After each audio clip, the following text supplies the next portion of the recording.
गृह मंत्री के तौर पर एक बड़ी जिम्मेदारी प्रदेश के उप मुख्यमंत्री सम्राट जी निभाने का कार्य कर रहे हैं।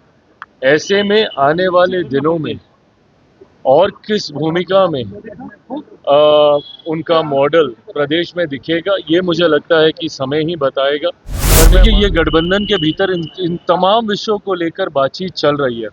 सो मैटर ऑफ टाइम, समय की बात है। मुझे लगता है बहुत जल्द इसकी औपचारिक घोषणा भी कर दी जाएगी। नमस्कार, न्यूज़4नेशन देख रहे हैं और मैं हूं आपके साथ रंजन सिंह।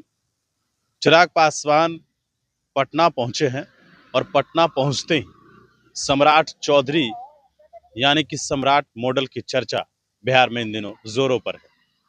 बिहार में सरकार नीतीश कुमार की है, योजना 7 निश्चय पार्ट 3 चल रहा है, लेकिन मॉडल सम्राट हो गया है। इस पूरे मामले पर चिराग पासवान से भी सवाल पूछा गया है।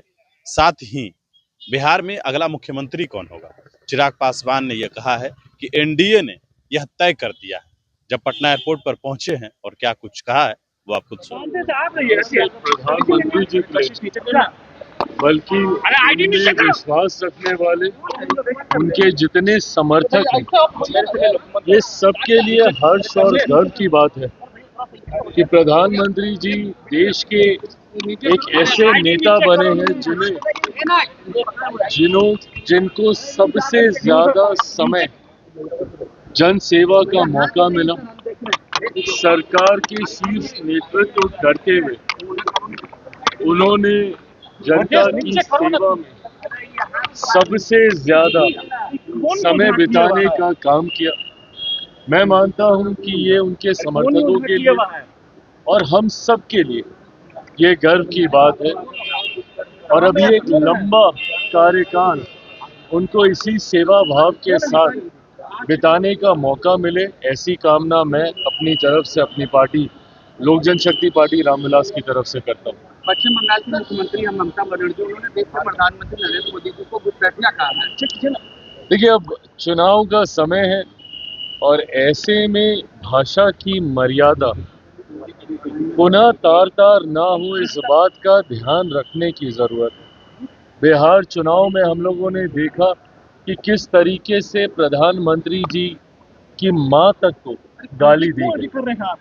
ऐसे में विपक्षी जिस तरीके से शब्दों की मर्यादा को खोते हुए चुनाव जीतने के लिए हर स्तर पर गिरने को तैयार होते हैं, ये गलत है। आप एक राज्य की मुख्यमंत्री हैं, देश के प्रधानमंत्री, जो लगभग पिछले 25 सालों से सर्वोच्च पद पर विराजमान है, एक मुख्यमंत्री के तौर पर, देश के प्रधानमंत्री के तौर पर, उनके बारे में घुसपैठिया जैसे शब्दों का इस्तेमाल करना, मैं समझ सकता हूं उनकी तकलीफ, क्योंकि वे स्वयं इन घुसपैठियों के वोट से ही मुख्यमंत्री बनती आई हैं। ऐसे में जब एसआईआर की बात होती है तो सबसे ज्यादा तकलीफ मुख्यमंत्री ममता बनर्जी जी को ही होती है। क्यों? क्योंकि कहीं ना कहीं इन लोगों का संरक्षण अवैध तरीके से इनको अपना समर्थक, अपना वोटर बनाने का निरंतरता में जो प्रयास इनके द्वारा किया गया है, उस पे कहीं ना कहीं अंकुश लगाने का काम हमारी सरकार और चुनाव आयोग के द्वारा किया जा रहा है। ऐसे में ये तकलीफ उनकी सब समझ सकते हैं, पर प्रधानमंत्री के बारे में इस तरीके के शब्दों का इस्तेमाल करना कतई जायज नहीं। कृषि उत्पादन में बढ़ोतरी के बावजूद आपने फूड प्रोसेसिंग यूनिट में लगातार बिहार में कमी देखने को, फूड प्रोसेसिंग यूनिट की जो फैक्ट्री है उसमें कमी देखने को मिल रही है, जिसकी वजह से किसानों के आय जो है वो नहीं बढ़ पा रहे हैं। इसके लिए क्या पहल किया जा रहा है? देखिए, आने वाले दिनों में जिस तरीके से उत्पादन हम लोग का बढ़ रहा है, मेरे मंत्रालय के माध्यम से विभिन्न योजनाओं में, खासतौर पर अगर मैं अपने मंत्रालय की पीएमएफएमई योजना का मैं जिक्र करूं, तो उसमें नंबर 1 राज्य इस साल का बिहार ही रहा है। सबसे ज्यादा अगर लाभ किसी राज्य को हुआ है, और ये आंकड़े सार्वजनिक हैं, ये आंकड़े ये बताते हैं कि सबसे ज्यादा इस योजना का लाभ मेरे ही प्रदेश को, बिहार को मिला है।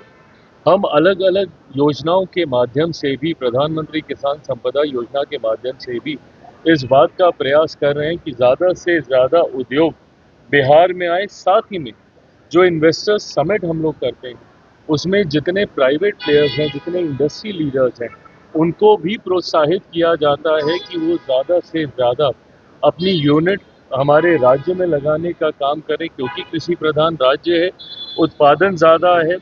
मुझे खुशी है कि जिस तरीके से अभी बक्सर में कोको कोला का प्लांट आया, आने वाले दिनों में उसी का विस्तार हाजीपुर में होते हुए देखेंगे। निफ्टम जो मेरे मंत्रालय की सबसे बड़ी योजनाओं में से एक है, जो कि प्रसंस्करण के क्षेत्र से जुड़े हुए छात्रों को शिक्षा देने का काम करता है। मात्र अभी तक 2 ही निफ्टम थे, तीसरा निफ्टम बिहार को बजट में इसकी घोषणा की गई है। उसके लिए हम लोग जमीन लगभग फाइनल कर चुके हैं। हाजीपुर के राजा पाकर में संभवतः हम लोग उस जमीन को हम लोग फाइनल करेंगे। तो इन तमाम योजनाओं के माध्यम से सुनिश्चित किया जा रहा है कि प्रसंस्करण से जुड़े हुए जितने भी सेक्टर्स हैं उसको भी ज्यादा से ज्यादा बल बिहार में देने का कार्य किया जाए। अच्छा,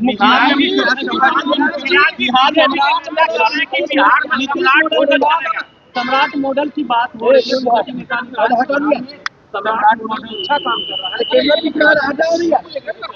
देखिए, गृह मंत्री के तौर पर एक बड़ी जिम्मेदारी प्रदेश के उप मुख्यमंत्री सम्राट जी निभाने का कार्य कर रहे हैं। ऐसे में आने वाले दिनों में और किस भूमिका में उनका मॉडल प्रदेश में दिखेगा, ये मुझे लगता है कि समय ही बताएगा। पर मैं मानता हूं कि जो नई सरकार भी बनेगी, उस सरकार भले वो जिसके भी नेतृत्व में वो सरकार बने, उस सरकार में अनुभव मौजूदा मुख्यमंत्री नीतीश कुमार जी का, उनका अनुभव और उनका मार्गदर्शन जरूर रहेगा।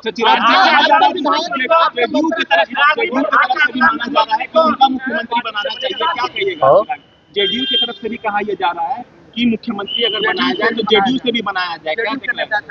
देखिए, ये गठबंधन के भीतर इन तमाम विषयों को लेकर बातचीत चल रही है। It's a matter of time, समय की बात है। मुझे लगता है बहुत जल्द इसकी औपचारिक घोषणा भी कर दी जाएगी।